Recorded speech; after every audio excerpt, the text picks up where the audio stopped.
All right, we have a very special guest with us today. She is representing Brazil on the world stage and also hailing from the same island that produced the likes of Titus Kinimaka, Kiala Kennelly, Alana Blanchard, Dustin Barca, Bethany Hamilton, Bruce and Andy Irons, and many others. She's been on the Elite Championship Tour for a decade and proven herself a world title contender year after year after year. She is an Olympian, a CT winner, and someone who bags perfect tens at places like Teahupu. Her newest film, A Marble in the Jar, is directed and produced by the late, great Greg Browning, and it's having its West Coast premiere in Hermosa Beach tonight. You can visit our show notes now for tickets. We have the one and only Tatiana Weston-Webb. Tati, thank you so much for coming on the lineup. Thanks for having me. I'm excited to talk about the movie. It's been a long process in the making, and yeah, we hope to make Greg proud.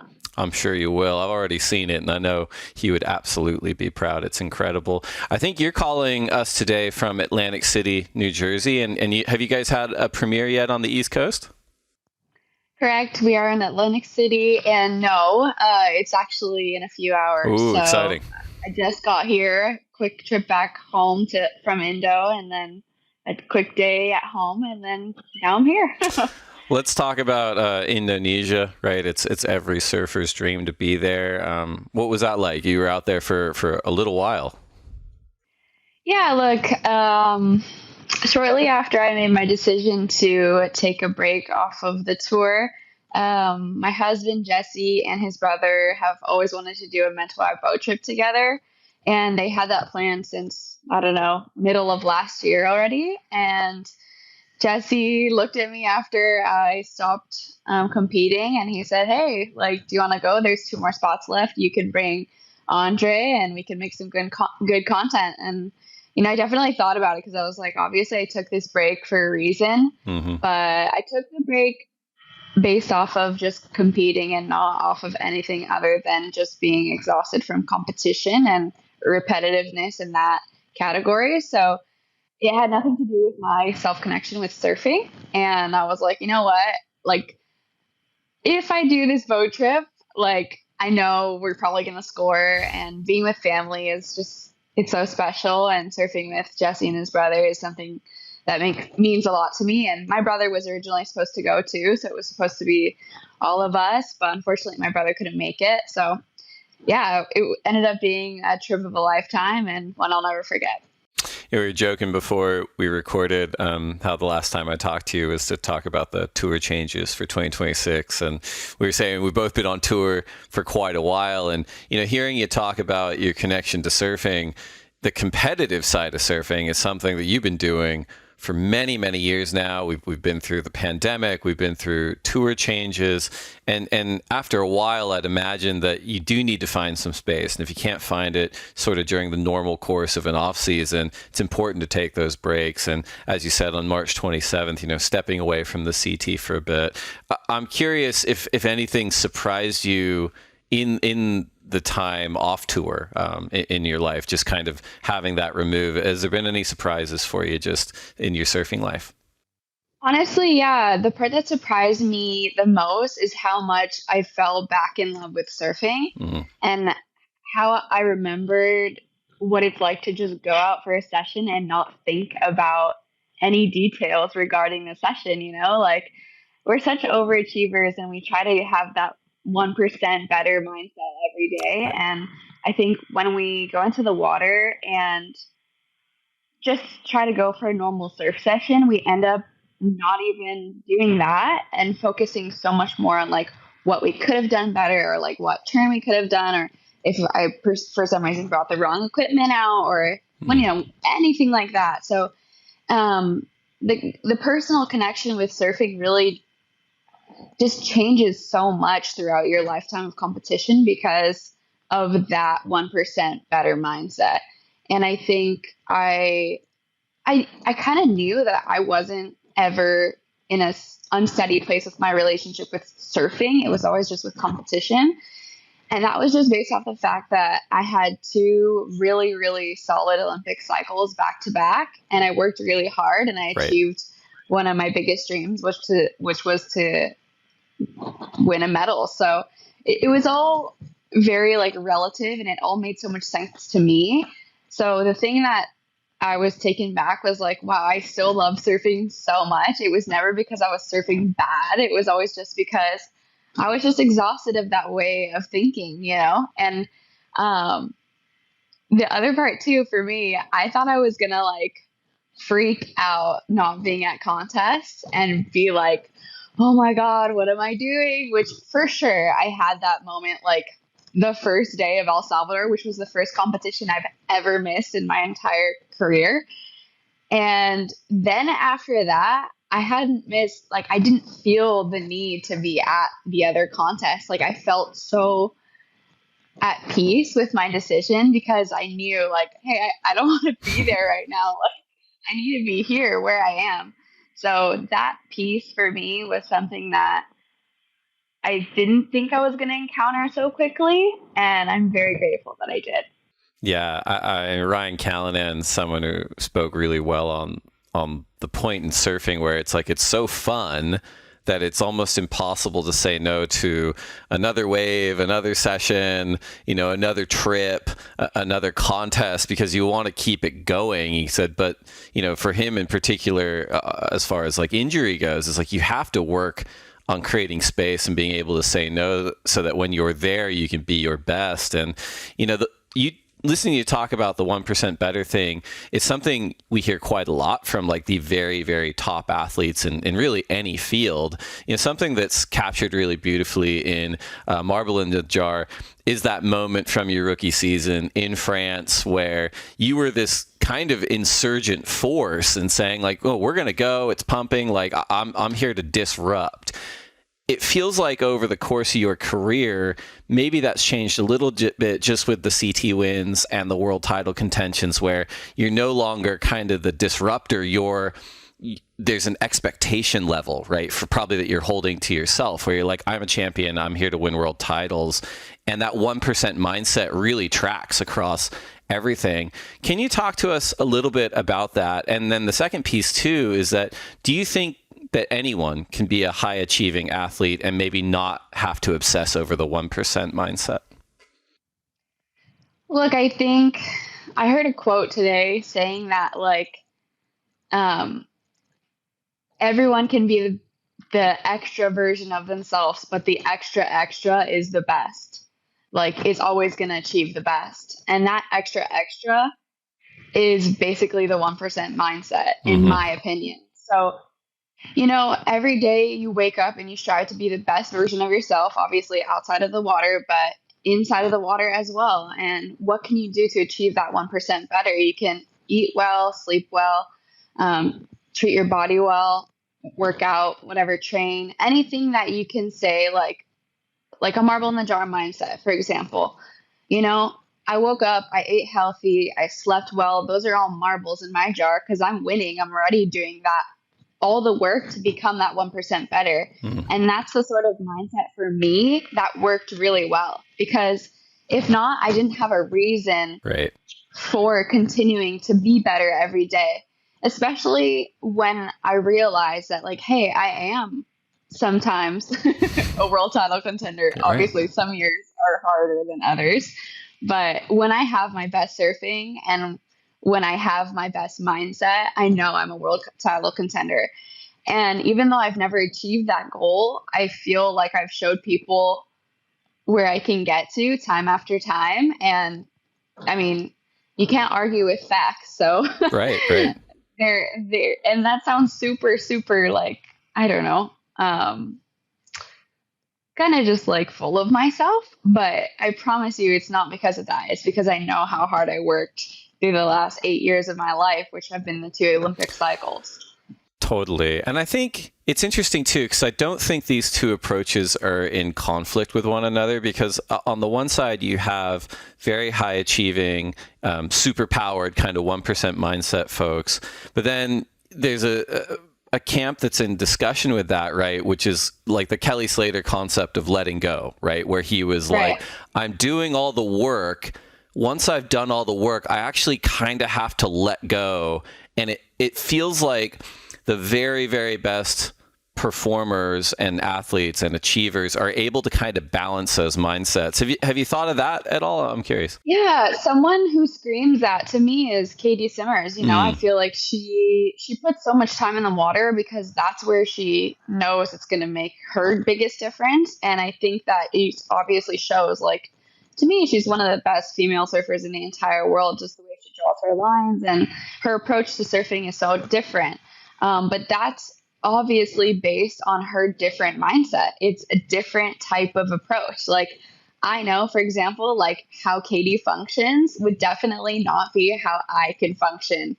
And I actually am very envious of that because I see how relaxed she is. And for sure, on the inside, she might be super stressed or nervous or whatever. But to the world, it appears that she's very calm and collected.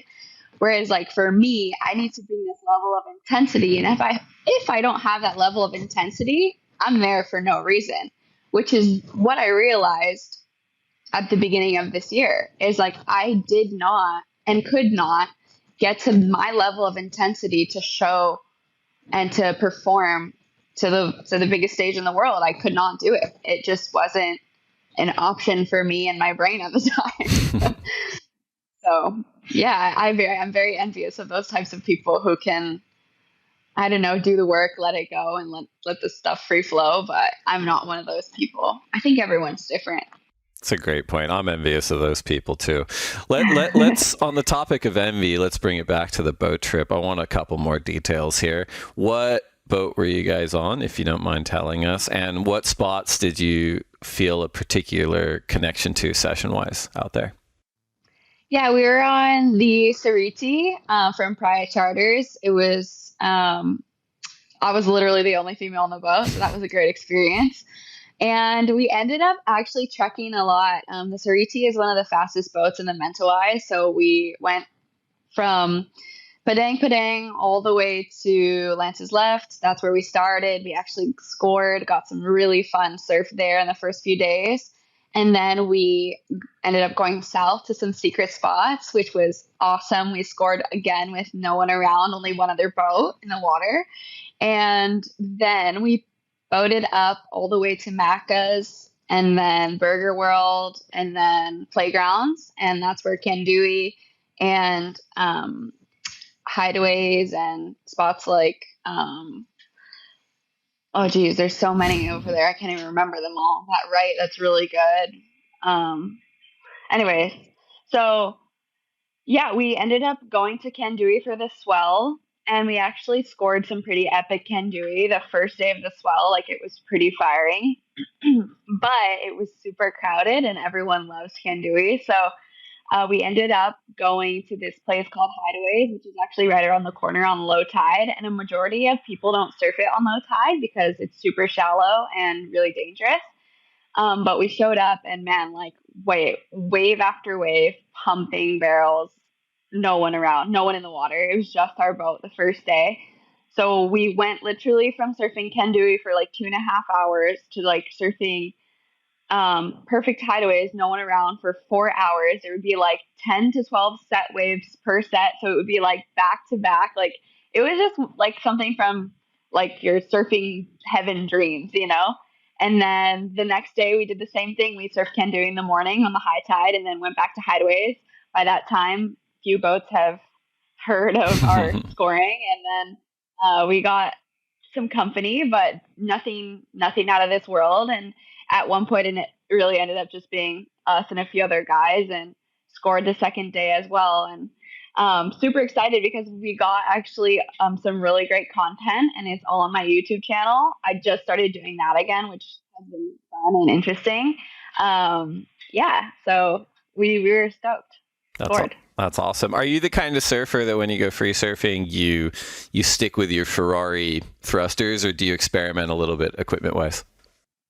Yeah, so I was so excited because I spoke to Marcio this year and I was like, Marcio, I'm so sorry. I'm not going to compete. And he was like, oh, geez, I need more girls, like, I was like, dude, I can only imagine. Me and Joe are off the tour this year. So it's been hard for Sharfai to keep up with guys like Mayhem because they have like I think almost every girl on tour.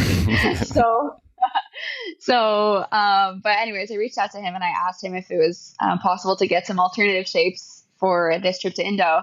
And he ended up making a twin fin and two bifin, kind of like swallow tails, one with wing, one without. And I brought the one with wing. And so I brought two fun boards and ended up using them so much because they were like the most magical boards I think I've ever stepped on in like a really long time. And it just made me like fall back in love with like just normal surfing. Like, I don't know, surfing is so much about like connection, flow, and rhythm, and just being able to like draw the lines that you dream about drawing.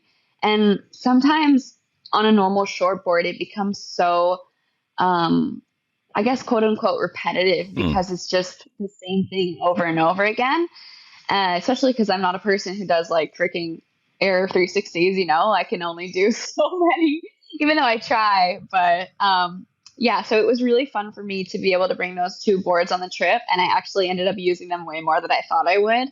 And yeah, it really felt like it renewed my surfing in such a special way. And yeah, super grateful to Marcio and the crew because those boards are, wow, they're incredible.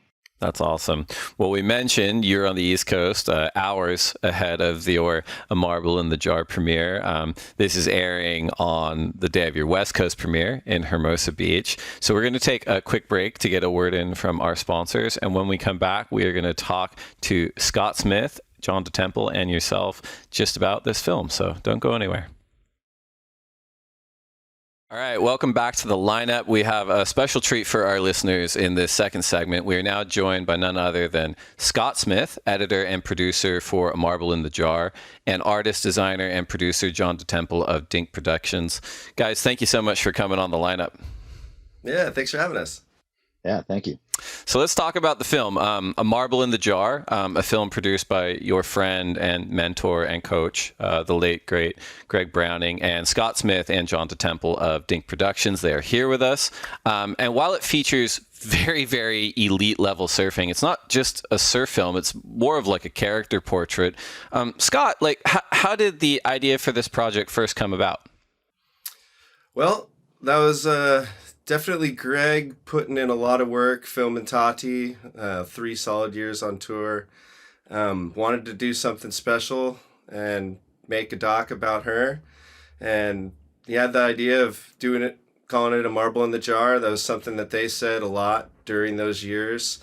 And yeah, I was lucky that he tapped me to come and kind of put it together and help him make it a reality.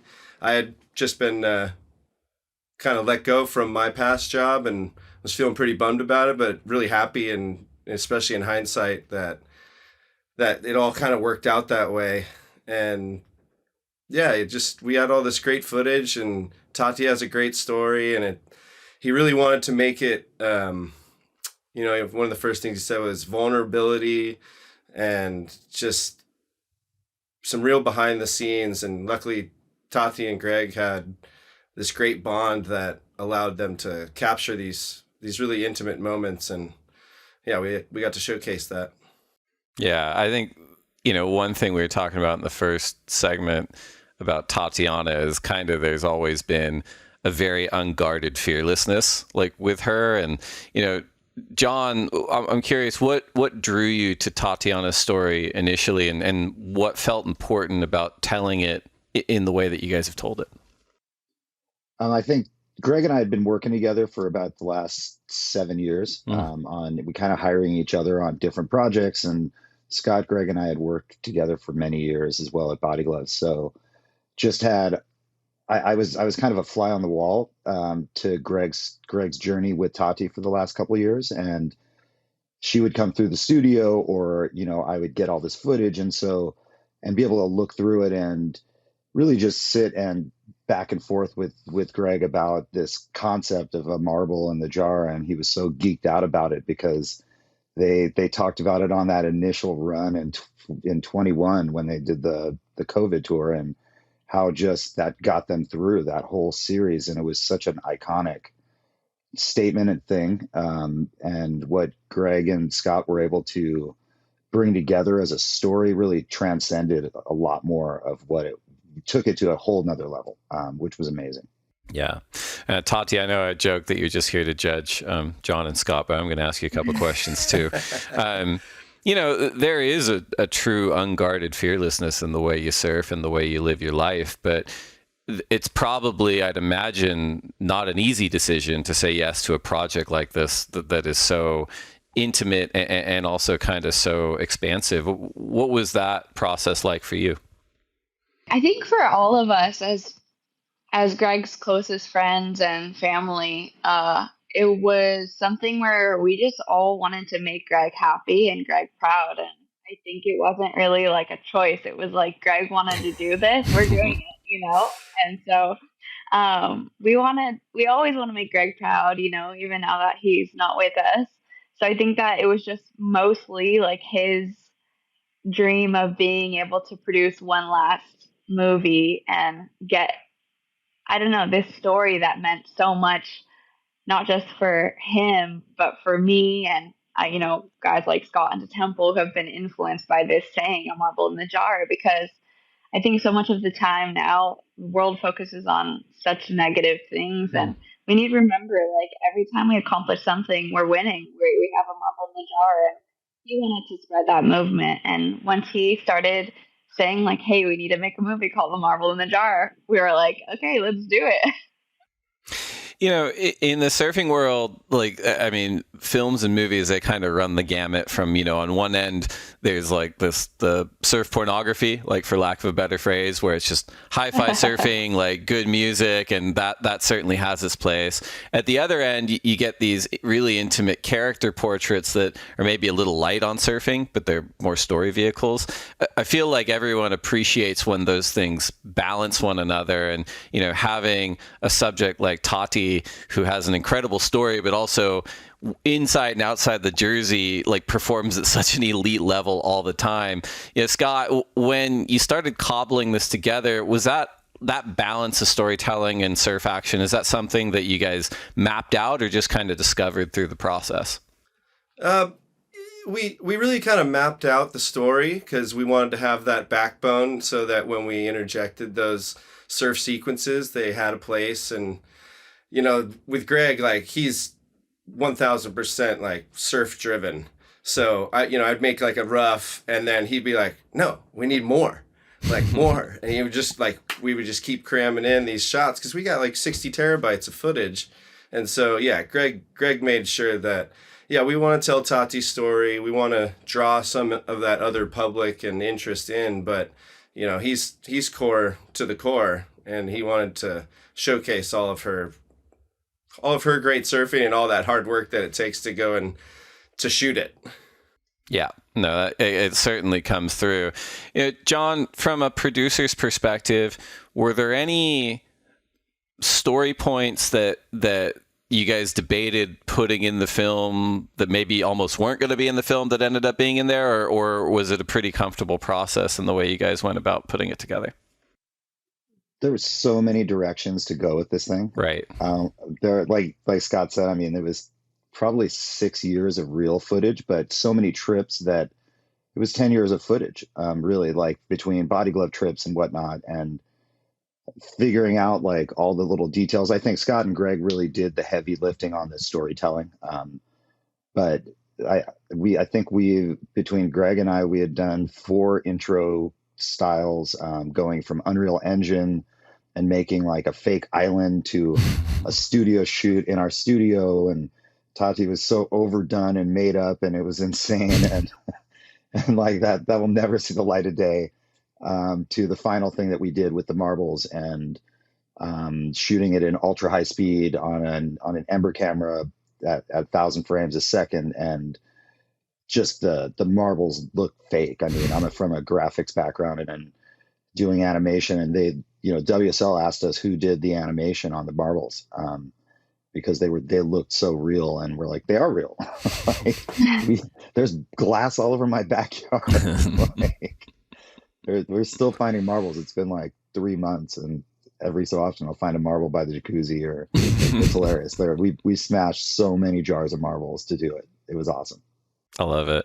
You know, there's the writer Aaron Sorkin. He did a bunch of great stuff, right? And I'll paraphrase, but he said, you know, the best work is getting the smartest people you can find and the most creative people you can find who disagree with one another, and you get them in a room, and that's where kind of magic happens. And you know, Tati, you know, it feels like you weren't only the subject here, but a guiding force on this. Like, were there any kind of major disagreements over the course of this project that you came in and had to arbit yourself?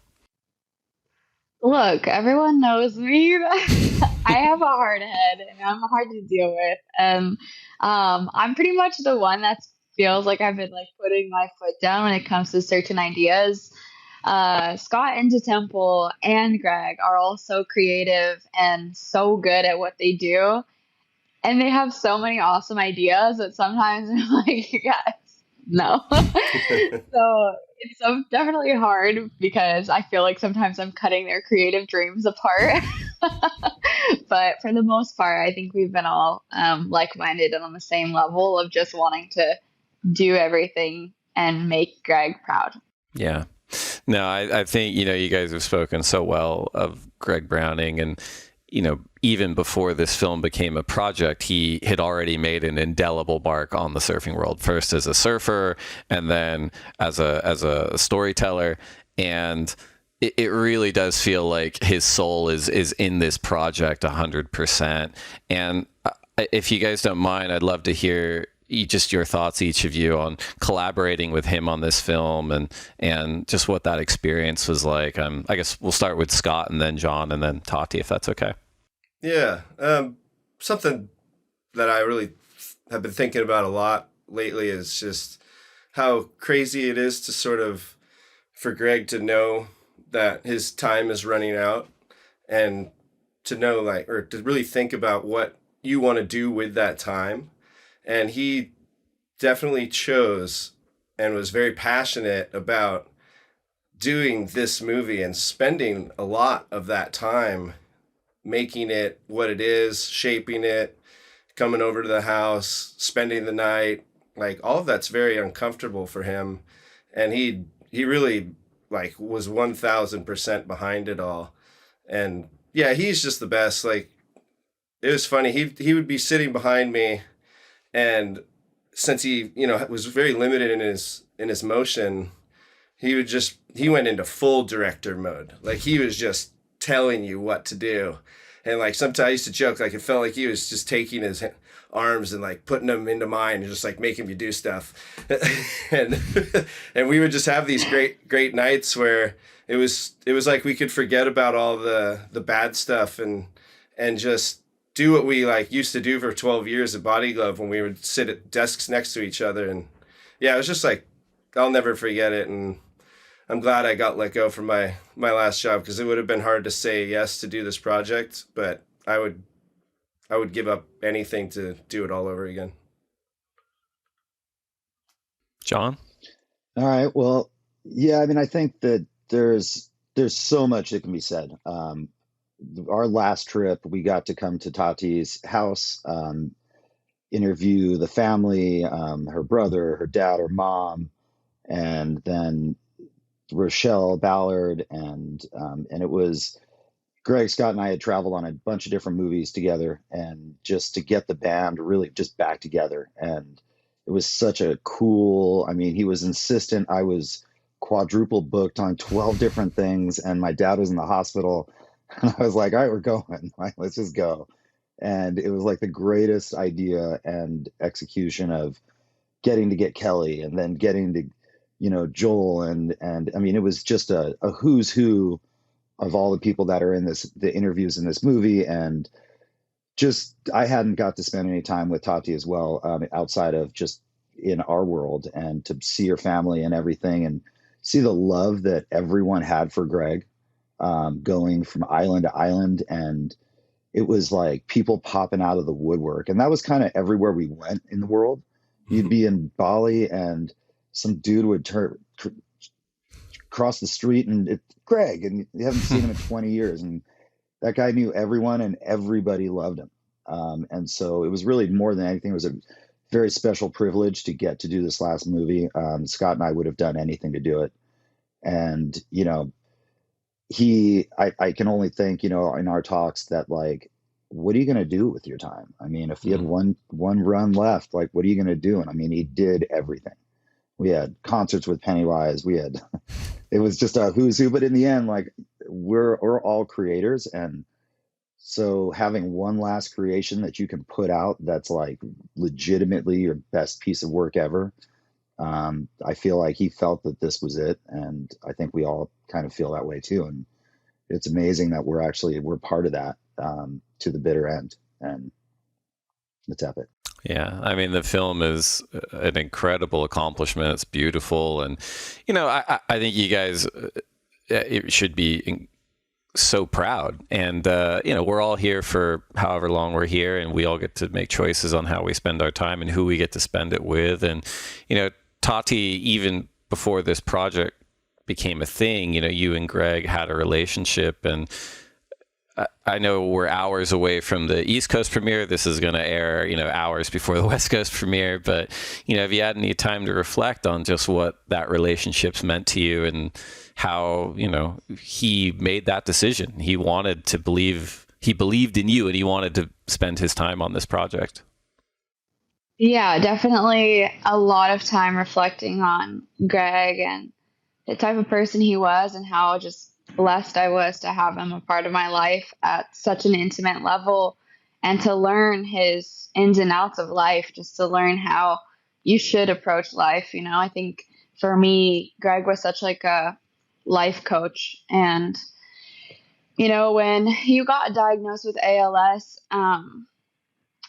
I remember doing an interview in the backyard of the Temple's house and just coming to terms with the fact that I was like, why are we making a movie about me? Like, we should make a movie about you, and literally saying this through like tears in my eyes, because to me, he is one of the most special persons I've ever come to know. And I couldn't justify the fact that the most special person that I know, wanted to make a movie about me to show the world.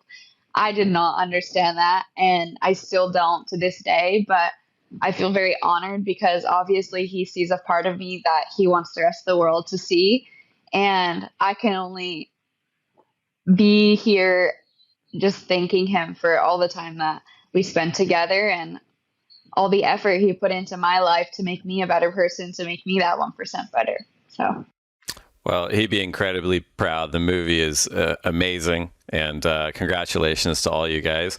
As I said, this is airing the night of the West Coast premiere. For those local to the South Bay, the premiere is tonight in Hermosa Beach Community Center. Starts at 5:30. You can visit the link in our show notes to get more info. If you're in Encinitas or the San Diego area, there is a premiere tomorrow. We'll also include the link in the show notes as well. Every ticket includes a raffle ticket where you can win some of Tati's collections, surfboards, Bonsai Bowl merch. In Hermosa, every ticket comes with a serving of Bonsai Bowl acai. Guys, thank you so much for your time. Scott and John, anything else you'd like to leave us with just about the film and on the eve of your premieres here? One thing Greg just wanted me to tell everybody was that, we set out 10 years ago to make to win a world title, and we sort of just accidentally made a movie. Love it. Right on. I think just come out, check out the movie. It's a true passion project that was made by a lot of professionals that feel like it's all on the screen. Nothing was left behind, and there will be a Greg movie coming out too. So don't worry, Tati's going to hold the camera on that one. I love it. Well, congratulations, guys. Everyone check out A Marble in the Jar. We're going to take one more quick break to get a word in from our sponsors. And when we come back, we will wrap it up with the one and only Tatiana Weston-Webb. All right, welcome back to the lineup. I'm Dave Prodan here with the one and only Tatiana Weston-Webb. Tati, when people found out you're coming on the pod, we got inundated with questions for you. We've whittled them down to 3. First question is from @LoveSorelina, who asks, would you ever consider doing a viewing of your new film on Kauai? Yes, 100%. We're really looking forward to hopefully doing more screenings of the movie elsewhere around the world. A few of our locations that we would love to do is Brazil, and obviously Kauai, being from Kauai. And yeah, I just wanted to give back to the community there. So definitely going to have a premiere on Kauai, just not sure when yet. Obviously, this movie has taken a lot of energy and effort, and obviously I'm here in New Jersey still putting energy and effort into it, so we're still kind of like learning about the basis of like trying to get a movie out to the world. So yeah, definitely hoping to do a premiere in Kauai. Awesome. And good segue on the Brazil one. Next question is from Et R. Sanz Guerra, who asks, when are you coming to the Northeast? What about surfing Praia de Forte? Northeast Brazil. Honestly, I've been there in not Praia do Forte, but I've been to Bahia. My grandfather is from Bahia, and I have native indigenous blood from Bahia. So yeah, it's pretty cool. I love the north, but I don't get there so often because all of my family is down south, and so is Jesse's as well. And as you know, we live a really busy life, so fortunately, we don't get there often. But it is one of the best places in the world when it comes to food. Like Brazilian food is already good. The Northeast, the best. And last question is probably the one on most people's minds. We joked about how last time you and I talked was ahead of the announcement around the changes to the CT in 2026 and beyond. But Nikki2102 asks, are you coming back to the WSL Championship Tour? Yeah, that's a really good question. Honestly, my goal is to come back to the CT eventually. As far as my love for competition, I still don't know if I have it or not back yet. But right now, my love for surfing is really through the roof. And having all those changes being made to the CT also really excites me. I think as a collective of like surfers, everyone just didn't love the cut so much, and now that being pushed back um, to after 9 events, right, is pretty incredible. And it shows like now we actually have a full season, and it making like the CS justifies being on tour for 9 events. So I think that's really the bigger picture, is just being excited about the changes that are happening and wanting to be a part of it. Obviously, I can't say that for sure it's going to happen because I just don't know what's going to happen in my brain and how I'll take things in the future. But for sure, I would love to be back on tour 1 year. We would love to have you back. Thanks to everyone that wrote in at the lineup pod. We're now down to the lightning round. So last segment. So these are 10 questions for you to answer as quickly as you can. If you can only have one board set up for the rest of your life, a single fin, twin fin, thruster, quad, bonzer, or finless, which would you choose? Oh, that's such a good question. I think a twin because I'm obsessed with a twin right now. Pretty similar to your last time you answered this. You said a 2+1. So if we ditch the little trailer, are we keeping it in there? Yeah, for sure. I think we're keeping the two because dang, the most recent board that Marcio made me is the most magical board ever. I'm just obsessed. I like it. Coffee or tea? Coffee. Burrito or pizza? Burrito. Last book you read? I just read The Alchemist by Paulo Coelho. Best surf film ever? Marble in the Jar. One wave you never have to go back to? Oh, that's a good question.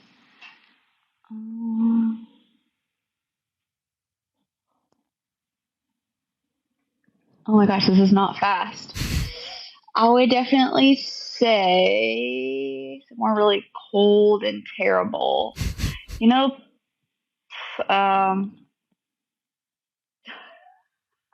It's so hard because there's like so many places that have like potential to be great, and then there's like not. I would just say like anywhere on the East Coast. We're here in New Jersey. Like, the waves are super small, so definitely somewhere around this coastline. Fair enough. If you only get to surf one wave for the rest of your life and you can dreamcast it, perfect conditions, just you and your friends, which wave would it be? Probably Macaronis, because it has awesome barrel section and it has a really good riffable section too. Best person to share a lineup with? You guys asked me this last time.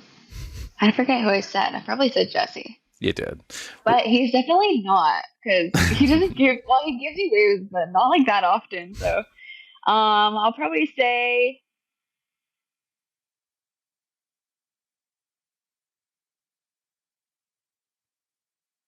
oh, dang, this is a good question. Probably Greg Browning. Worst person to share a lineup with? Yeah. This is so hard. I don't know, anyone on the CT, dude. Everyone's so good. That's a common answer. Okay, last one. Finish this sentence. I will next achieve a state of happiness by Focusing on the small wins throughout my day, aka the marble in the jar. Great finish. Tatiana, thank you so much for coming on the lineup. Congratulations on all your success. Congratulations on your time in Indonesia. Congratulations on a marble in the jar, and good luck at the East Coast premiere tonight. And everyone listening to this, make sure you check out the West Coast premieres. I look forward to seeing you soon. Yay, can't wait. Thank you so much for having me.